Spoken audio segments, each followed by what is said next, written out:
Well, happy day. My name is Mark Constantine, and I actually have the easiest job in Virginia today. I get to celebrate on behalf and welcome on behalf of the amazing advisory board of Virginia Funders Network, our first ever virtual business meeting and our first year celebration. Before I start the celebration on behalf of the advisory board, I want to thank every member who is joining the call today. It's because of the time, talent, and treasure that you have invested in Virginia Funders Network that we are at the place that we are. I also want to give a gigantic shout out to our CEO, Katie Moore, and her incredible team, Patty Koval and Robin Mockenhoff, who have invested time and wisdom and an incredible amount of hard work. And so kudos to everyone and welcome everyone. Katie and her team have put together a really thoughtful agenda for today's meeting. We get to hear from the founders of VFN, and hearing Dr. Bill Hazel is always a gift, and joined by Aaron Hogan and Christy Connolly, we have a sense of how we got to the place that we are today. We're then going to hear from members of VFN who have made us successful and who have contributed so much to our first year. And finally, thanks to the agenda that Katie has crafted so masterfully, we will hear about what's ahead and what are the reasons that we should be excited about VFN and roll up our sleeves and get to work even more. Before I turn it over to Bobby Tallheimer, I just want to set the stage a bit. The past 20 months have been months that none of us will ever forget, and they have been months that have shaped our consciousness and our communities for years to come. And starting an organization that is rooted in connectivity and collaboration and learning was made more difficult during this time. And Katie and Robin and Patty navigated that difficult and uncharted terrain with grace and thoughtfulness. I think it's also been a time that makes us realize now more than ever how important and critical philanthropy is in our state and in our country. Ambassador James Joseph is fond of talking about the multiple forms of capital. And I think we are going to reach our highest place in the Commonwealth if our love of humanity not only reflects and embodies those 5 forms of capital, but also is one united by our working together and learning together and showing up together to make the Commonwealth a healthier and stronger place for everyone. So I'm going to stop at this moment, and I'm going to turn it over to a person who's one of my favorite actually in Virginia. Bobby Tallheimer and I have a chance of getting to know each other from the Richmond Memorial Health Foundation, but Bobby and his partner in crime, Patty Koval, were just so instrumental and important to the founding of VFN. And so Bobby's going to facilitate some conversations today, first with the folks who made us and got us off the ground, and then the people who have been guiding our work in this past year. So Bobby, I turn the stage to you and thank you for all that you have done for VFN.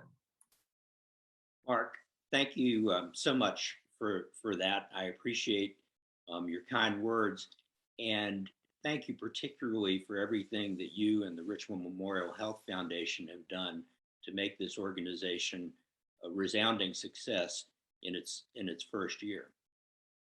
It's a delight to be able to welcome our 3 panelists who are going to start this meeting with me. But before I introduce them, I want to do just a bit of housekeeping. We welcome your questions throughout this meeting. We want it to be as interactive as it can be. So whenever you have the urge to ask a question, simply go to the Q&A feature at the bottom of your screen. Patty Koval is going to monitor your questions, and at certain places during the meeting, we're going to entertain them and let our panelists answer them. So don't wait until the end of the meeting to pose your questions. Please pose them as they come up. So now I have the pleasure of introducing our first 3 panelists. And these are 3 people who just were guiding lights as the VFN was in its visionary funding stage. Dr. Bill Hazel, who was formerly the Secretary of Health and Human Resources for Virginia, and you can see on your screen his role with the Claude Moore Charitable Foundation. Patty Koval, how many times did we talk to people and say, this all began with an idea from Bill Hazel? And Bill, we look forward to hearing from you today. Aaron Hogan, Aaron, you masterfully put together the first two meetings of this group before it was actually ever an official group. And you continue to lead today. And Christy, we welcome you to this panel as the leader of the Path Foundation. You were really the first person who Patty and I worked with who just had the energy and the vision to move this forward and to help develop the infrastructure of the network. So it's wonderful to have the three of you here today to talk about how we got going. And Bill, I would like to start with you. When you were secretary, why were you interested in working with philanthropy? How did that come up? What did you hope to accomplish?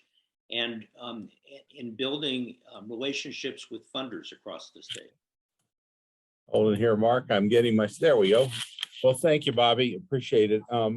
So back in 17, I was winding up or about halfway through at my 8th year as secretary. And the issues that we're dealing with, I think you learn, and maybe I learned a little slowly in these two terms, but it is extremely complicated to try to get programs to work together. And I can give you one example. We had a grad student looking at programs that funded programs for youth 0 to 21, and not including anything that goes to K-12 education or colleges. We identified 161 some funding streams that went through 17 agencies and 4 secretariats. And you kind of say, well, how does this work at the ground level? I think that most of you would recognize that we in government aren't noted for nuance. And we end up, you drop in all of these big programs with all of these rules and regulations. And at the end of the day, you need somebody locally to say, you know, we can stitch this together and blend and braid it to make it better, to make it a collective impact activity, because we are stuck with the rules of the state government. So we started talking and we reached out to the Bank of America folks and Aaron, and we said, well, let's have a convening. And we did, and we had it in Charlottesville, and a lot of people who are on this call participated. Christy, of course, did, and many others. And we talked a lot about collective impact. And what we were trying to do from the state side was share what some of the priorities were. If you realize that, particularly now that I'm out here, the state puts in big money when we come in. It's dropping big rocks into place. And knowing that they're coming and knowing how to work with them really helps, I think. And I think that's what we were trying to accomplish. So I was thrilled to hear when I finally got a call a year or so ago from Mark saying, you need to talk to Bobby Tallheimer. And he said, your fault. So I said, I don't know. But anyway, I think what you have done to bring this organization along has just been fantastic. Bill, thank you for that background and for taking us into that notable 2017 conference for those who were there. I'd now like to turn for a moment to Aaron. I'm going to come back to you. You're not off the hook yet. Okay. And Aaron, you jumped right into leadership of these two conferences. Now, I know that the first conference, nobody can say no to Bill Hazel, so it's pretty clear why you said yes to that. Bobby, you've not met my family.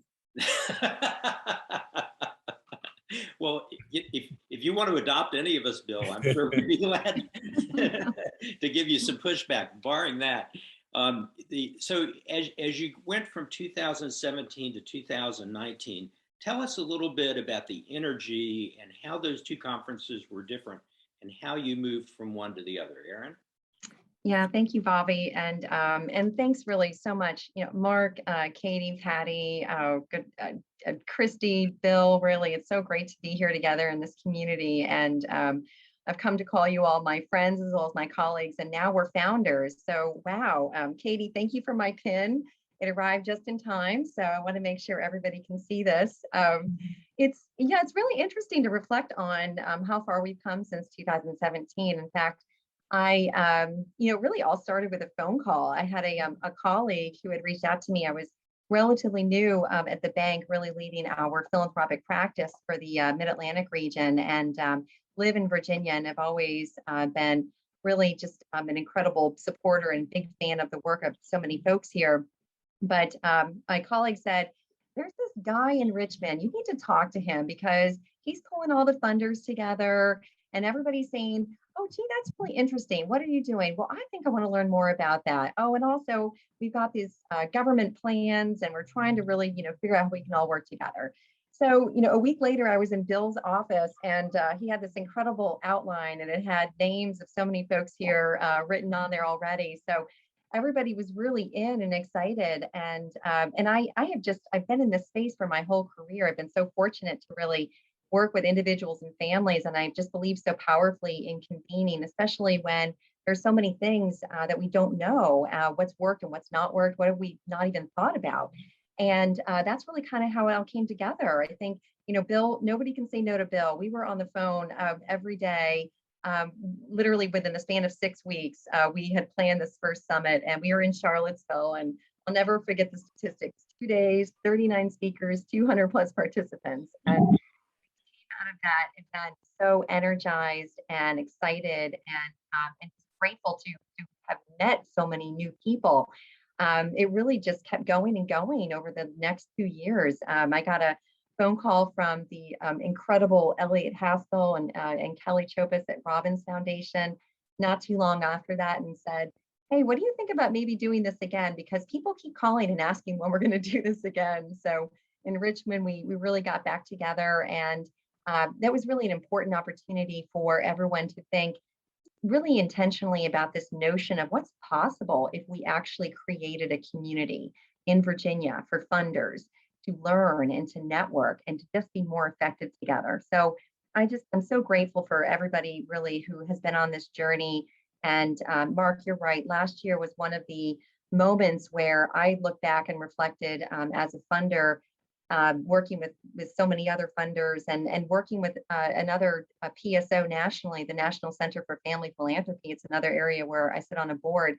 And there are so many questions, and this need for community has just never been greater. So I'm just so grateful for everybody for bringing this into existence and excited to keep learning more and excited about what's next for us. Well, Aaron, thank you for saying yes to Bill. That's why we're all here. And Christy, I now want to turn, and I'm coming back to you too, Aaron. You're not finished yet. So, Christy, over and over again, when I talk to people who are considering joining the VFN, they were saying, we do all of our grants locally. We're focused in this geographical region. Path Foundation is very much in a similar situation, and yet you and your board at the Path Foundation not only have taken a leadership role, but you became the fiscal sponsor, and you've invested significant time and resources to make this a possibility, even forming legal structures and things like that. Can you please give us some insight as to how those conversations went with you and your board and why they took this important step? Sure, absolutely. And first of all, let me just say thank you to Bill and Aaron for calling me in the middle of February and saying, we're going to have this convening in May. And I said, okay, we are then. So it was quite an undertaking, but very, very happy to have been a part of it. I would just say, first of all, as a relatively new foundation and coming from the healthcare industry, I was a bit surprised that there was not a community of funders in Virginia like there was the Virginia Hospital and Healthcare Association. I knew that could be a great place for us to do information sharing and networking, and it was just a bit perplexing. Early on for the foundation, even though we're small and only have a 3-county footprint, we were able to engage funders here locally. And so the board already had seen some of the powerfulness of partnership and collaboration here locally. And we thought, what could this mean if we did it on a regional basis, statewide basis, and so forth? And is there a chance we could even attract national attention, get national investment in this area? And that we were very hopeful about. We also, when we were sitting around the table, recognized that we're very young. We're just 8 years old.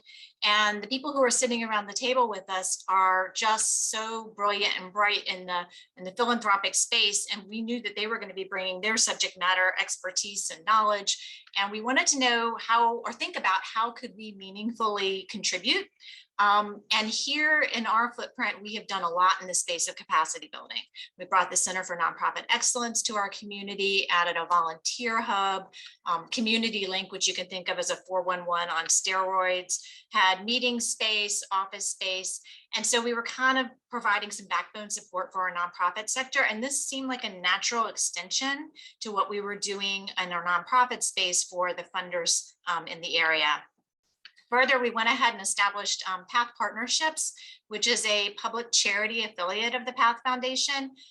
We imagine there might be future fiscal sponsorship opportunities, but we also wanted to keep the sponsorship separate from the foundation to allow member organizations to contribute freely without the worry of supporting another private foundation. So here at PATH, we're just very happy that we have the infrastructure to be able to provide BFN, this incubating space, and very happy to be a part of this exciting time in Virginia.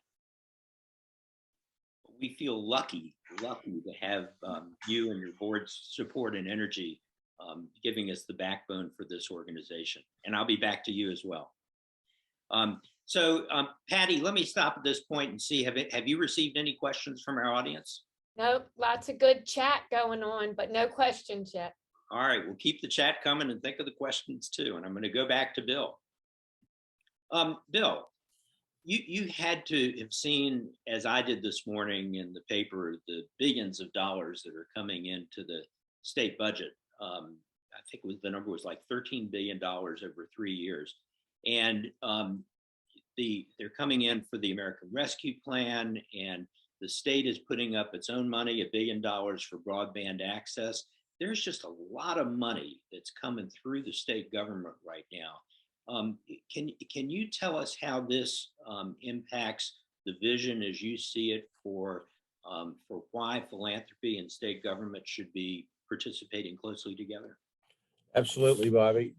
I think there's several ways to look at it. You may recall we were interested in following the funds that have flown out of the COVID epidemic that have come to the states, the localities, the school systems, and so forth.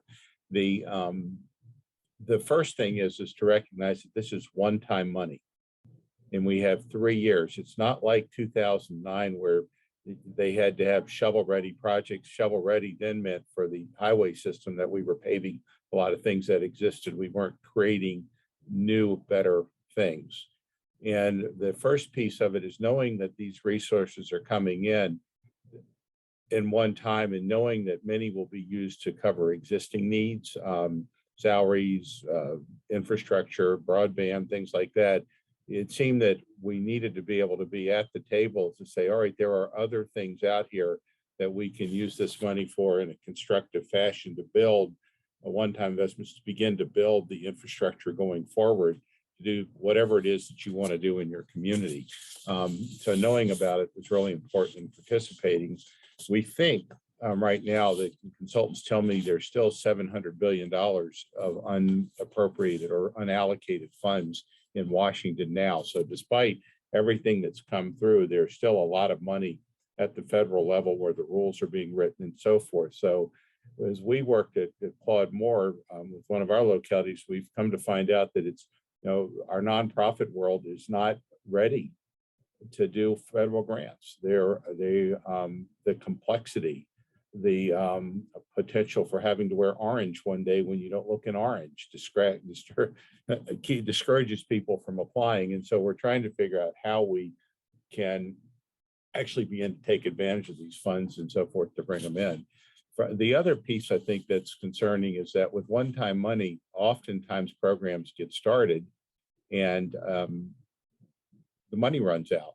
So who calls whom to replace the funds? And everyone on this call has received those calls. And so beginning with that in mind, there's clearly a role for philanthropy in helping set things up. Okay, can we sustain this? Because this is, I think, one of the things that everyone here has to look at. If I'm going to invest in things, is it going to be sustainable? Are these programs going to work? And so I think there is a lot of added value. So as you look at the situation now, you have a new governor who, by reading in the papers, I don't know him personally, has done some philanthropy, some considerable philanthropy. He believes in private sector work. And I think that it's an opportunity right now to present ourselves as a group that can be helpful to our communities. But in order to be, we have to have a relationship. We have to understand where the big money is going so we can build around it. It may supersede some of the things some of us are doing.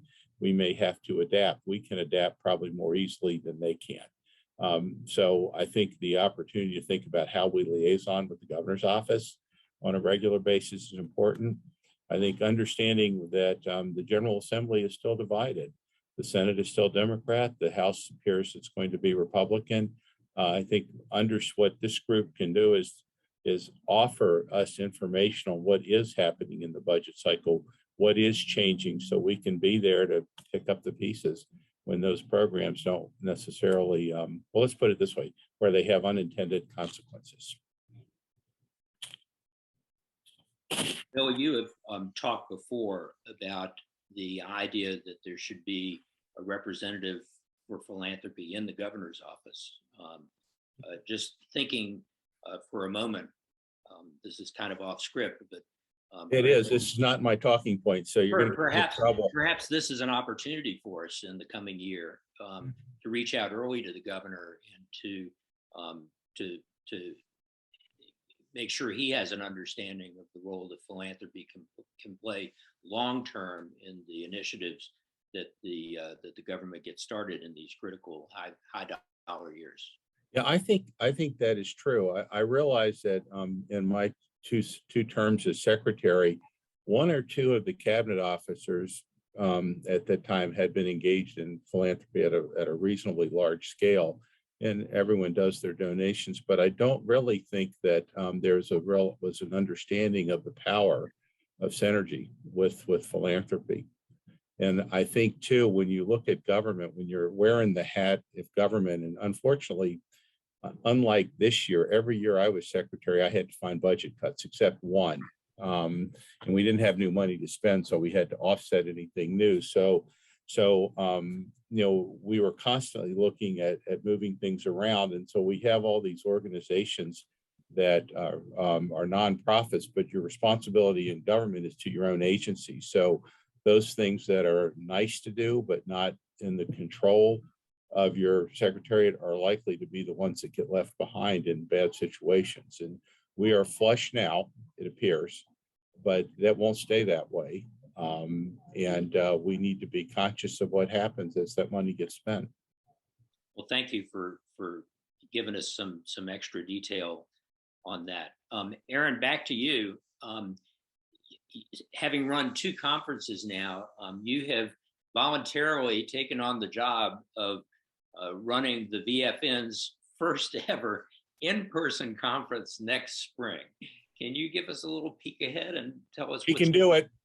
Well, thankfully we have more than 6 weeks to plan it, but I think that we're thrilled and excited, and truly I am co-chair to my fabulous partner Carol Sale, who runs the Williamsburg Health Foundation, and a great leader and friend to many here. So Carol and I, working with Patty and Katie, have really just been gathering so many great ideas.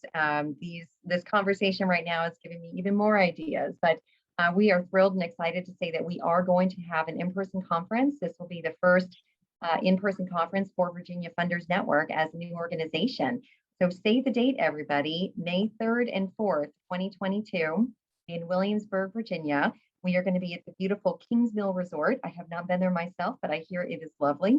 And we are going to be spending 2 days together, really looking at what is happening right now in philanthropy in Virginia. So many things that have been shifting in terms of just context, innovations, leadership, projects. This community of funders has really been exploring this through our networking groups. And so we're just putting our ideas down on paper, and we're so excited with our networking chairs to continue to get their information. We'll be hearing more about that as this meeting goes on. So I just like to say, everybody, if you'd like to be involved, please reach out to Katie or Patty, Carol, myself. We've got new folks on the planning committee. There's lots of work that needs to be done.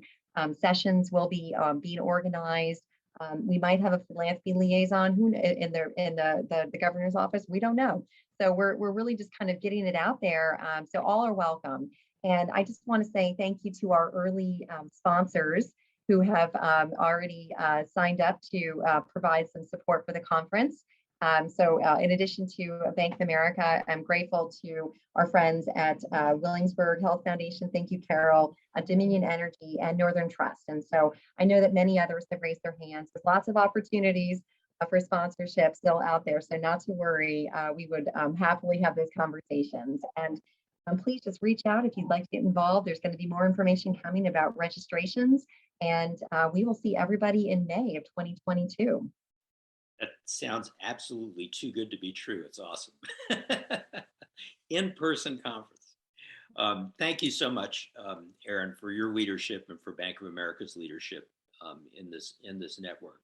And the last question I have for this panel, before we take other questions that come from our audience, Christy, you, in addition to all the ways we've already talked about how you have innovated, the PATH Foundation and the Rich Memorial Health Foundation together thought that it was important that we go ahead and fund right away a position for policy and advocacy, the Director of Policy and Advocacy, which is Robin Mockenhaupt. And I got to know Robin before she came to the VFN, and we were just so lucky to have her with her background and experience on board. Why did you and your board feel that this was an important investment at this time for the VFN in its first year? And how has the VFN navigated the regional differences and the natural differences among the members to develop policy and advocacy support? Thank you, Bobby. Yeah, this is an important question. One thing that I've heard over the last several years in this space from peer foundations is that board members might be reluctant to get into the policy and advocacy space, and there are a variety of reasons, but one of the reasons is many of the foundations in Virginia are very place-based, and by being place-based, their board feels reluctant to invest in something that seems like it's a little beyond the scope of what they should be doing. I would like to just give one example and a shout out to the Virginia Consortium for Health Philanthropy of something that I think can illustrate how policy work comes back to local place.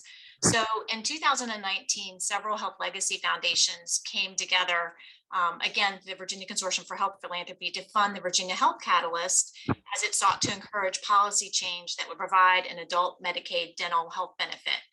We made a $25,000 contribution. Several others did. I think 10 funders came together. That work involved a postcard, mailing campaign, visits with legislative representatives, and more, I'm sure we would hear. When it came back to the budget time, we did get it approved in early 2020, but of course, COVID paused everything. It actually did come to fruition in July of 2020. When talking with my local Volunteer Free Clinic representative, Rob Marino, he would tell us that in June of 2020, he had Medicaid reimbursements of about $6,500. In July, that was over $13,000. So 1 month over the next, and a very tangible example of how policy and advocacy can come back to your local place. And of course, that's just a dollars to dollars ROI, not mentioning how many people are going to get this benefit now, and how many clinics around the state have reached out to him now saying that they're considering adding dental health to their services that they were not considering before. So, and let me add just on Robin, I have to tell you, we're just so very fortunate, and we're absolutely opportunistic when we found out that Robin would be coming to Virginia and retiring in this area after 20 years with the Robert Wood Johnson Foundation as Senior Vice President for Strategic Initiatives and Policy. So we were very happy to reach out to her when she came here to this area. So I would also just point out that Robin and the VFN team have been very busy this year, digging deep into the American Rescue Plan, hosting 3 briefings, putting the toolkit out there. So I know there is much more of that to come. And just finalizing, I would just say that collectively, Virginia funders have a lot more to offer than just our financial capital, and exploring opportunities in the advocacy and policy space, I really think helps us to understand what our social and reputational capital could bring to bear as well. That's fantastic. Thank you for showing us all how we can make a greater impact by working, thinking, talking, meeting, and ideating together. So Patty, what questions do we have for our panelists before we turn our program over to our CEO, Katie Moore? Okay, we have two questions. The first one from Christopher Cuevas at Laughing Gull Foundation, and he said, so grateful to hear from some of the architects of the network. Thank you for holding this space. Knowing the inception of this work was born during the height of both the ongoing COVID-19 pandemic and the increasing calls for accountability brought on by the violence during the resurgence of racial justice movement in 2020. How did these critical moments inspire the builders of this work? And where do they hope that VFN can move to support in addressing these issues as a collective body? Well, first of all, Christopher, thank you so much for being a member of the VFN. Would one of our panelists like to step up for the answer to that question? I guess I can start. I would say that the work on bringing us together actually started a good bit before most of us had ever thought of COVID. And the unfortunate issues in Charlottesville were going on just after, I think, our conference, a couple months after our conference. And I think that what this does, or what these problems do, is highlight the need for people to come together. Good people coming together can do great things. And this is a way this group can facilitate really the development of the communities of interest, the sharing of ideas that can address the issues. The VFN doesn't have to be the flag bearer for everybody, because that we all have different interests. And I think that it would be difficult, but what the organization can do is help us connect with each other, the folks who want to work on issues, and you get the power of people from different areas working together on issues. Great, thank you very much. Patty, let's take one more question. Okay, this is from Heather Peeler, and she said she's interested in learning more about the potential philanthropy liaison. And can you share more about this, like the timeline and what steps VFN can take to make sure this happens? All right, I'll and it say looks that like is a bit of a nascent idea, and certainly something that's come up in a lot of our conversations, particularly around our planning committee. And we are really looking at this from the perspective of what our community is hoping to learn. There's a uniqueness of our state's government, as Bill can attest to. And we're really looking to see where we want to present our collective vision, but also where we have regional priorities. So I think our conference is going to bear a little bit this out, but Heather, that's a good question. I know inquiring minds are all thinking along those lines. So when we know something, you certainly will. All right. Thank you all very much to our first panelists. You've been great, and thanks for everything that the three of you and your organizations have done to get the VFN off the ground. I'm now going to turn the program over to our CEO, Katie Moore. And Katie, wow, you hit the ground running in February, and I think the rest of us have been panting and just racing our hardest to keep up with you. So let's turn it over to you to find out what you've been doing. Thanks, Bobby. Thanks so much. I really appreciate it. And hey, everyone, welcome to our anniversary celebration. We're so glad to have you all here with us today. We are, sorry, get all my notes in order here as I was answering questions for folks there. I'm Katie Moore. I'm so proud to be VFN's first ever CEO. I had the opportunity to meet many of you once I joined the organization earlier this year, and you've given me guidance and ideas. You've supported VFN's work with your time, your talent, and your funding. But most importantly, you've provided the team and me with inspiration. You're the reason that VFN exists. You're the reason we love showing up to work every day, and we're here to help you build a connected and collaborative philanthropic community, one that advances opportunities for all Virginians and is dedicated to creating a Virginia where all community and residents are thriving. At the beginning of the year, the VFN Advisory Board and I established 3 priority areas for our work together in this first year. Particularly, we focused on building a solid foundation for our new organization, fostering a vibrant network of funders across the state, and leveraging the power of the network. As many of you saw in yesterday's newsletter, we released our 2021 year in review, which recapped all that we've accomplished this year in these 3 areas. So instead of reading that report to you, which I know that you'll appreciate, I'll give you some brief highlights before we turn it over to some of your fellow members who want to tell you a little bit about their experience with the network this year. So our first focus area was on building a solid foundation. We knew we needed to establish the leadership and government structure, the basic policies and procedures and communications tools, and the infrastructure if we were to operate efficiently and effectively as a new organization.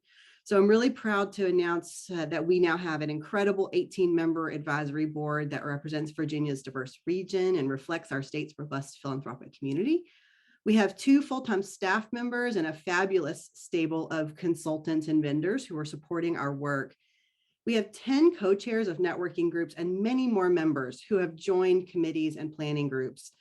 We have a beautiful new logo and website. Our social media accounts are up and running, and we consistently are receiving positive feedback about the newsletter, Network News, which goes out twice a month to over 400 funders and subscribers across the state. I'd like to do a quick poll, if you'll indulge me, if I can make this happen real quick.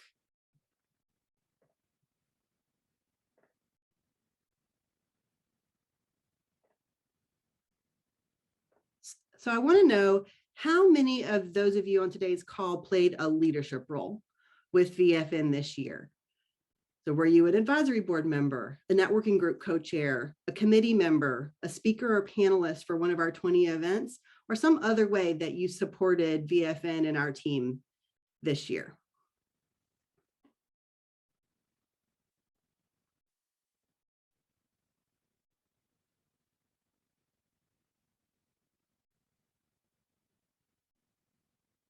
All right.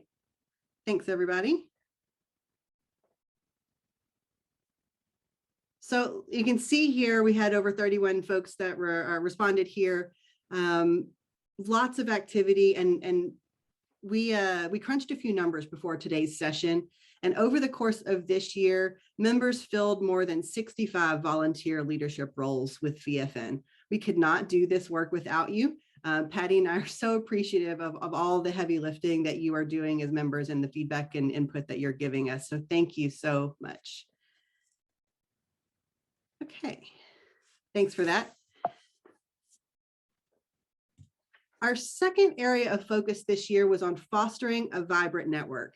This directly feeds our mission of building a connected and collaborative philanthropic community. And how are we doing this? We're growing our membership, we're hosting engaging learning and networking events, and we're fostering meaningful connections. We now have 105 grant-making organizations from every region of the Commonwealth who have joined as members. We've hosted 20 events over the course of this year to help you connect and learn from experts and each other. And the team and I have hosted more than 160 one-on-one meetings with members and stakeholders across the state and beyond. Through these Zooms and lunches and happy hours, we've gotten to know you. We've learned about your work. We've explored how to support your efforts. And as a result, we've connected you with others who are doing similar work with issue area experts. And we've also provided you with resources and tools to help you advance your goals. If we have not yet connected, I hope you'll send me an email and I'll be sure to find a time for us to get together via Zoom or in person. If you'll indulge me, I'd like to do one more poll.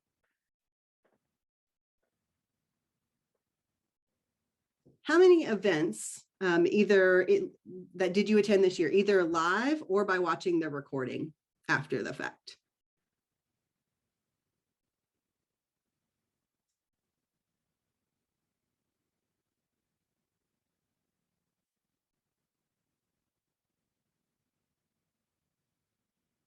All right, thanks so much. Let's see what we've got here.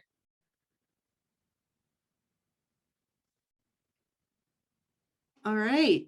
Well, we crunched some numbers, and across VFN's 20 events this year, we had more than 800 registrations from more than 250 individual members. That's about 40 registrants per event. So we want to thank you for your participation, and I hope that you continue to find value in your engagement for many years to come. The third bucket of our work this year focused on leveraging the power of the network. What can we achieve now that we're all together? We have 100 of Virginia's top philanthropy organizations under one umbrella. This is the area of work that I'm most excited about and that I believe has the most potential for impact. VFN's ability to harness the collective knowledge, power, and influence of our members and use it to help advance opportunities for all Virginians will be key to us fulfilling the promise of why we were founded.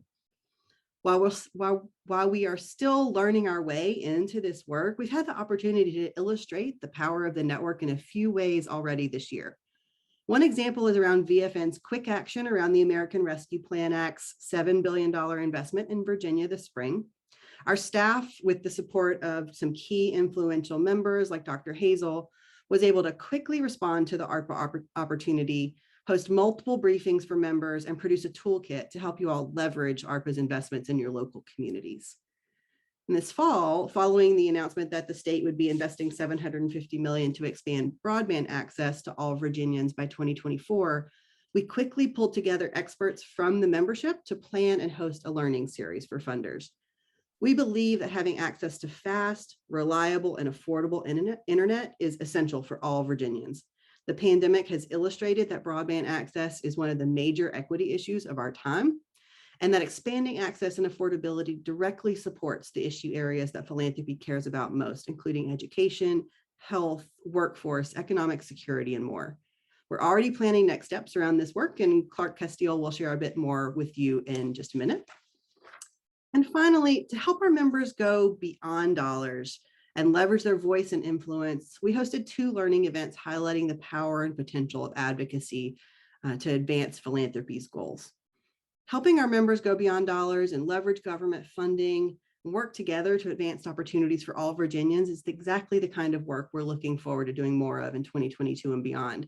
You'll be hearing more about all of these plans a little bit later in today's session. And as you can tell, it's been a fun, exciting, and busy year at VFN. The advisory board, staff, and I are very proud of all that we've accomplished, and we can't wait for all that's in store for 2022 and beyond. Please let the team and I, please know that the team and I are here, and we want to hear from you. So please don't hesitate to reach out anytime you have ideas or feedback for us, or if we can be of service to you or your organization in any way. Thanks so much for your support and your engagement this year. I look forward to working with you all again in 2022. Katie, thank you so much for that. It is just exciting, remarkable, and relevant to the work that each of us is doing. I'm pleased to introduce our next panel. I'm Clark Castile from the Danville Regional Foundation, Elliot Haspel from the Robbins Foundation, and Holly Hatcher from Hatcher Advisory. And I'm sure I didn't get that name exactly right, Holly, but I got a second chance later, and I will. So, Elliot, let me start with you. And I want to talk about the subject of the networking group. So far, we have gotten started with networking groups for community foundations, health, education, housing, and social justice. Can you tell us why you took on the co-chairmanship of the Education Funders Network, and what are your goals for this first year?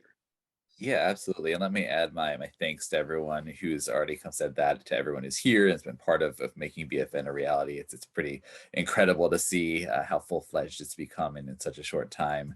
And so I'm co-chairing the education working group with Gary Artie-Bridge, who works for Newport News Shipbuilding and helps lead their corporate philanthropy side of their work. And education has always been near and dear to my heart, and the Robbins Foundation has always had a strong focus on education, particularly early childhood education. And I started my career as a fourth grade teacher, and then I've been focusing heavily on early childhood issues for the past many years. And so the thing about the education working group is that education is one of those issues that affects everyone everywhere in the Commonwealth.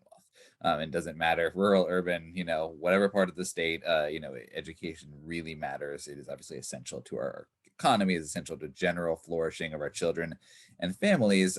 And one reason that I was excited to lead the working group, and one of the reasons I was excited to be involved in getting BFN off the ground, is because education is one of those issues that is a local issue that doesn't have purely local solutions, right? What's going on, within regions, within at the state level, really has deep impacts on what's going on in our local public schools, in our local childcare centers, in our local, regional institutions of higher education. So, we've had a couple of events so far. We kicked off the year with sort of an overview, kind of a state of education in the Commonwealth.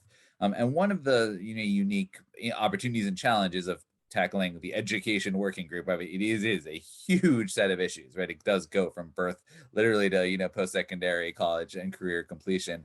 And so we brought in speakers who could speak to each of those three parts of the continuum. So Jenna Conway, the Chief School Readiness Officer, joined us. A representative from Superintendent Lane's office joined us. Peter Blake, the head of the State Council on Higher Education, joined us and was really able to provide sort of a lay of the land. And then our second event that we've had, we went deep on early childhood education, which is, as most of you know, extremely relevant right now. It's very much, in the news with the childcare crisis, and thinking about school readiness as we think about recovery from the pandemic, and how much that's affected younger children as well as older children.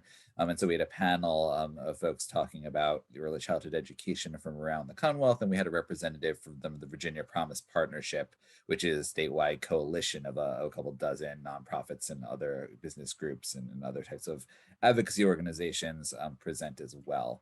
And so, I think what's really exciting, to Katie's point about this sort of policy changes, we can kind of run two tracks, right? We want to be able to make sure that folks understand what's going on, like what are the issues impacting children and families, impacting education in the Commonwealth, where philanthropy can play a role. And then there's also this question of how do we collectively lift up our voices? How do we pool our resources or align our resources to make sure that in this generational moment, I don't think it's a hyperbole to say this is a generational moment of both sort of peril and opportunity, peril and possibility, that we respond to it in a way. And I think moving forward, looking forward to continuing to be engaged, depending what, as Dr. Hazel said, there's a lot of money coming in, a lot of money coming into K-12. If the bill under consideration of the federal government passes, there's going to be a lot of money coming into the early childhood years, and it's going to pose really significant implementation challenges. And we want to make sure, all of our regions, all of our localities, all of our voices are part of that planning, are part of that implementation to make sure that it goes well. And so I'm really excited to continue to leverage the power of philanthropy and the influence that all of us have to make sure that is done as equitably and effectively as possible. Well, listening to you talk, Elliot, you really personify why good philanthropy is more than just making good grants. There's a whole lot more to it, and the opportunity to leverage prospective federal dollars into our regions is a great one to be ready for. And the work that you're doing is going to prepare us. Let me move on to Clark Castile. Clark, you're down in Danville. You've been a leader of this group from the very beginning. Your board has backed you to take a very active role. And I know that particularly one of the things that you've said to me that stuck out was in a meeting one time. You said economic development isn't just one of our areas of focus, it's our only area of focus. So with that sharp focus of economic development in Danville, tell us how the BFN was relevant to your board. Thanks, Bobby. Well, DRF, we're a place-based funder, and we're pretty selfish. Our only interest is in the economic transformation of the city of Danville, Pittsylvania County, and Virginia, and then in Caswell County in North Carolina. And we define economic transformation as broader than just economic development. We know all of the things in education and workforce development and health and wellness and quality of life that make up successful economic development. But my board has recognized for years the real enlightened self-interest, even though we have this place-based focus in working with others. We simply don't have enough money as a foundation to do economic transformation. The best we can do is be a catalyst for it. And that requires us to partner and collaborate both internally with organizations within our region and externally with other partners outside of our region to get that done.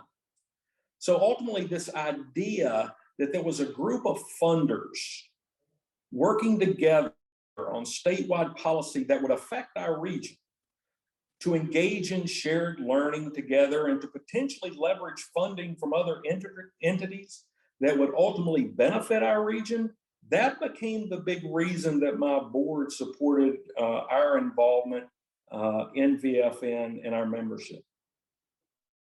So to take an example, one that Katie's already mentioned of how this played out in the last year has been this issue of broadband. So the issue, for all the reasons Katie laid out, has become front and center. But it's not an issue that anybody on my staff knows a lot about. In addition to serving on the advisory board and the executive committee, this year I took an active role in helping VFN plan and execute this broadband learning series for members. So as you said earlier, the state's dedicated $1 billion to expanding broadband access across to all Virginians by 2024. And as philanthropic organizations, what we hear, what we were struggling with, and what I think philanthropic organizations across the state were struggling with, was to understand our role. How could we be useful as foundations to ensure that as they're building this out, it's benefiting all the people across the state now that this tool, this utility has become vital to the way we all work, we learn, we play, we access healthcare and much more, as Katie said earlier. So as a result, so then to fast forward to recognizing this as an issue and then to think about what's happened just in that broadband learning series. Not only have the participants as our network gained insight into what's happening in Virginia and what is this opportunity and some insights up to this point into the role about our potential role, especially on expanding access and affordability.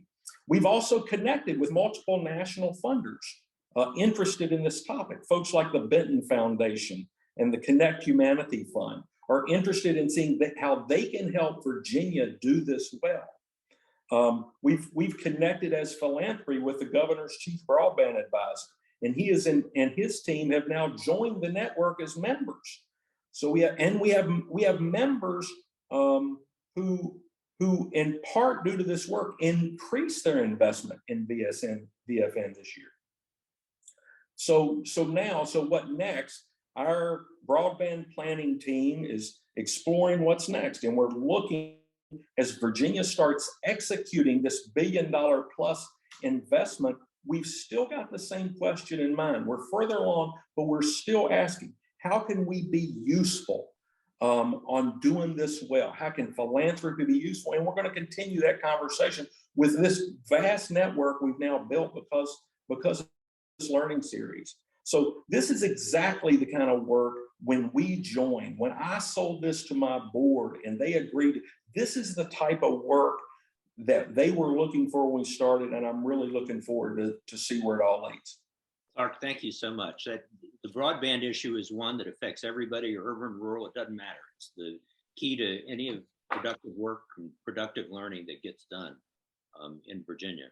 Holly, I'm now going to finally turn to you and give you a more proper introduction. Holly is the principal of Hatcher Consulting, and she serves as philanthropic advisor to the D.N. Batten Foundation, the Jean Ann Foundation, and the Charlottesville-Albemarle Early Childhood Funders Network, which is a donor collaborative in Central Virginia.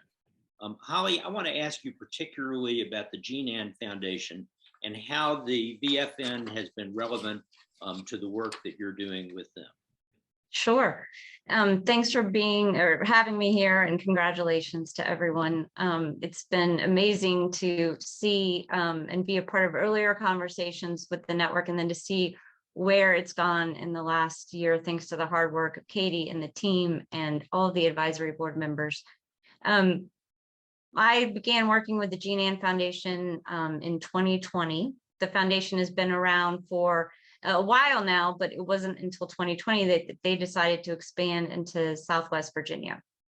And we found in kind of the earlier research that was done around the VFN and the start is that funder networks depend on collaboration and learning and shared learning. And so when I had the privilege to start working with the Jean Ann Foundation, one of the first things I had to learn is that I give all credit to them for having the humility and the wisdom to know their philanthropic efforts in the region would be most effective if they took the time to learn from the community's leaders, from the nonprofit partners doing the work, and from those with lived experience. And the Jean Ann Foundation also knew that they could learn from other funders with a history of investing in the region. And so they asked a few other funders to partner with them to host a virtual Southwest Virginia Funders meet and greet. We called Katie with the Virginia Funders Network, and she immediately introduced us to Travis Jackson of the With Bland Foundation. And we co-hosted with the VFN's help a meet and greet just last month. Some of the members who participated in that call are on the call today, like the Thompson Charitable Foundation and Cassiopeia. Knowing that Katie is committed to building a network that reaches every corner of our state, she has served as a connector and thought partner for us and has continued to help us with next steps. The plan is for Southwest Virginia funders to continue meeting in 2022, to continue to build connections and to learn from each other. Rumor has it that in 2022, VFN's advisory board members plan to host regional lunches for members, which will be important to the network's ability to build a connected, collaborative philanthropic community across the state. And thanks to VFN leadership, I believe we will also have opportunities to convene by region at the conference next year. So on behalf of the Jean Ann Foundation, we look forward to these opportunities and to meeting all of you in person soon. Thanks to Katie, Patty, and the advisory board members, and to you, Bobby, for your exceptional leadership. The VFN is not only on a solid foundation, but is well positioned to strengthen Virginia's philanthropic sector into a powerful force for change in the years to come. Holly, thank you so much. And thank you for crediting us for that solid foundation. It was your work that you did before all this really got going, along with Christine Nardi, who is a colleague in Charlottesville, where you helped us understand what was going on in other networks in other states and what could be possible here. That was foundational to everything that's happened since. So we thank you for the fine work that you did and for the way that you're now participating with your clients. I'm going to quickly move on to the final panel. I see we have one question, but I'm going to hold it because we're running a little bit late. So allow me the opportunity to speed things up just a little bit. And we're now going to hear from three very involved individuals. Pat Matthews. Pat is the president and CEO of the Northern Virginia Health Foundation and the vice chair of the VFN's board.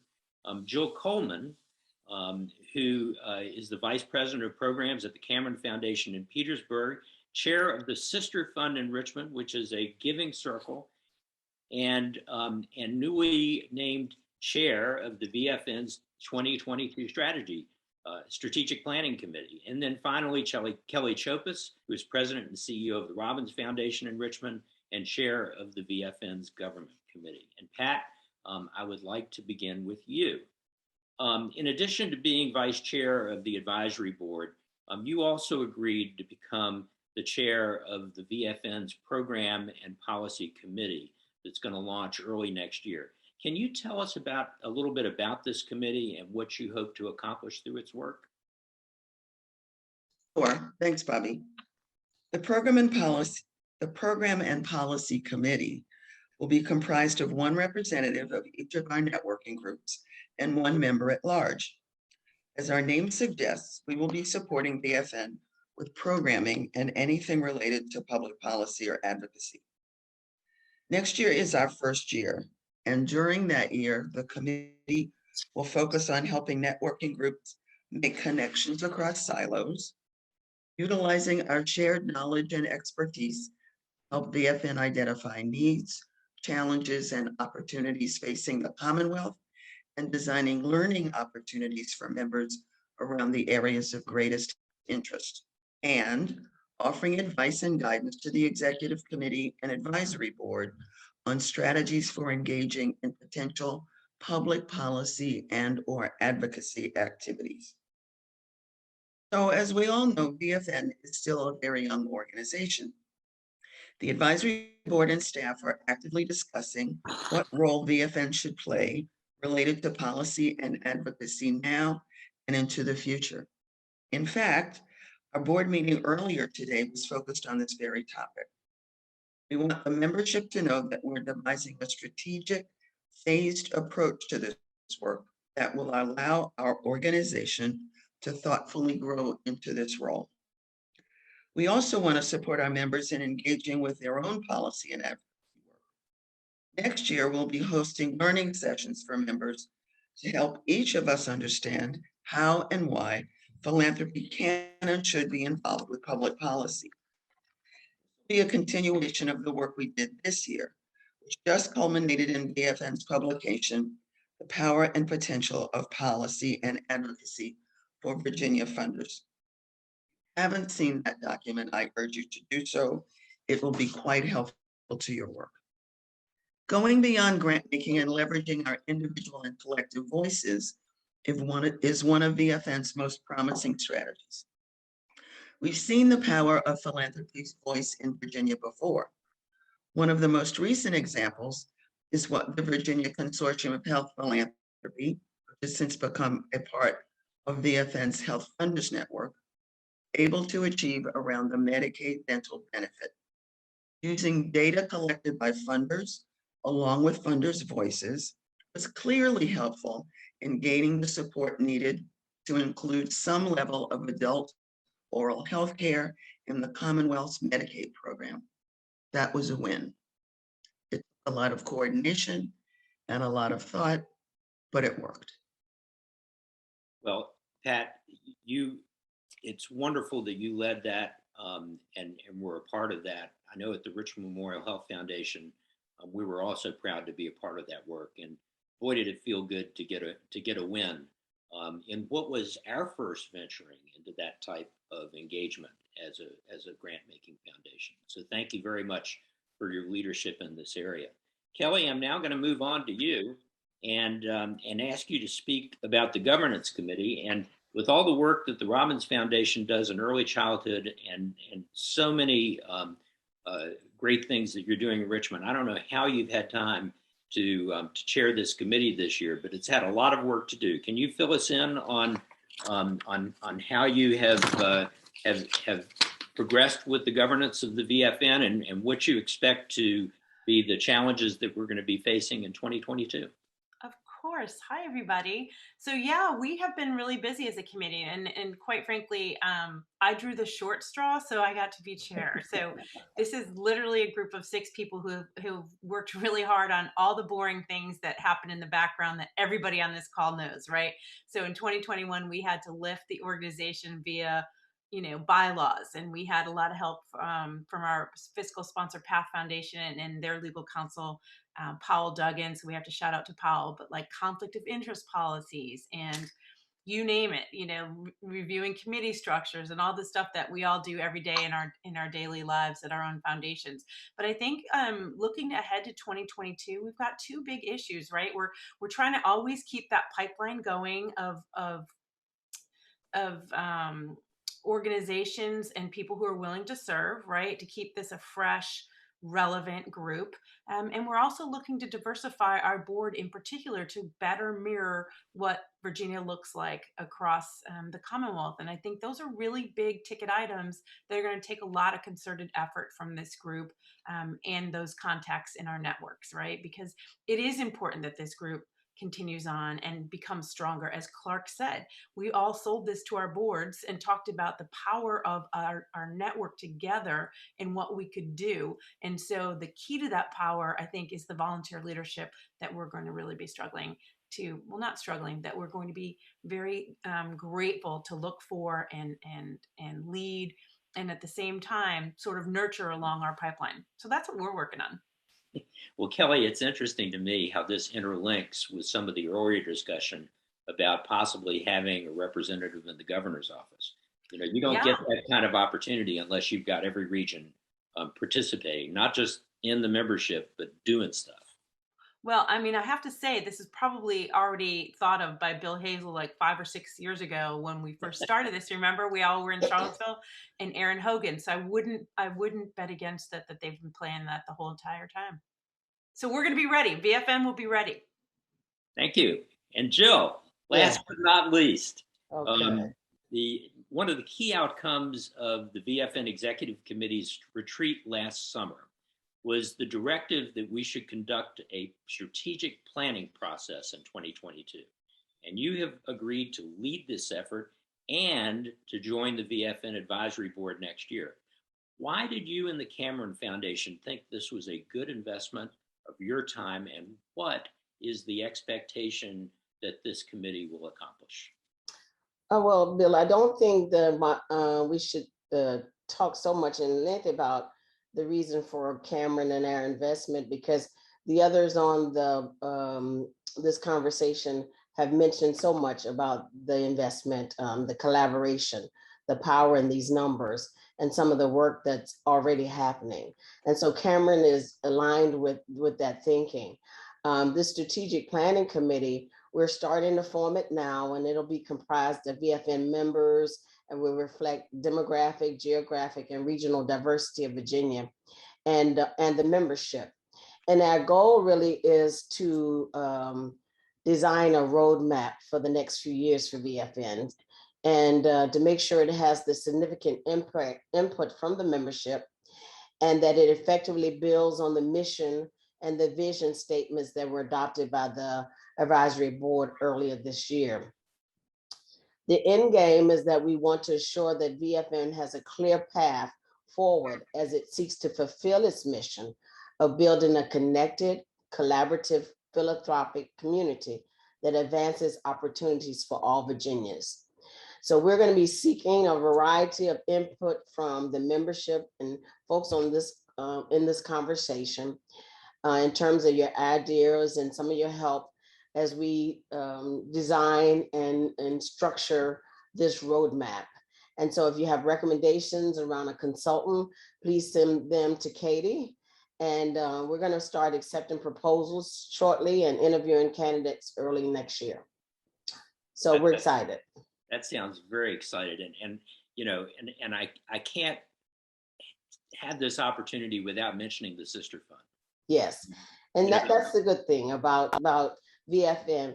We have small donor funds like Sister Fund, and we have big foundations. And so we're going to do our best with this roadmap to make sure that we have a bridge that connects the small donor funds and the larger foundations. And so they all have a voice in this strategic planning process, and they have a larger voice across Virginia. Thank you so much for being a part of this leadership team. You're welcome. Patty, I'm going to forgo more questions. We will answer them directly at the end of this meeting. But I want to thank all of our speakers today for the excellent information, your preparation, and your candor in presenting your information and answering questions. And with this, I will now turn it back over to Mark to close us out. Thank you, Bobby. So I'm a man who believes on ending a good party on time. 4 thoughts. Dr. Hazel, I hope you're proud. It was your vision and big thinking that got us to this place. There were a lot of folks that we heard from who realized that vision, but we would not here be without you. And I just personally want to thank you. Christopher, you asked a wonderful question about accountability in the pandemic. And I want to sort of acknowledge in your gracious way how you ask the questions that matter at the right time. And in many respects, Christopher, I think the last three folks that we saw before Bobby, Jill Coleman, Kelly Chopis, and Pat Matthews, are folks, and like all the members at BFN, who give me hope in our ability, the network, to ask the right questions and to approach them with integrity and sensitivity and thoughtfulness. Kelly, you may have drawn the short straw, but your work and your commitment has been a real gift to all of us. On behalf of the advisory board, we're only as good as we have engaged and thoughtful members who will reach out to us and who will tell us what's on your mind and how we can add value to your work.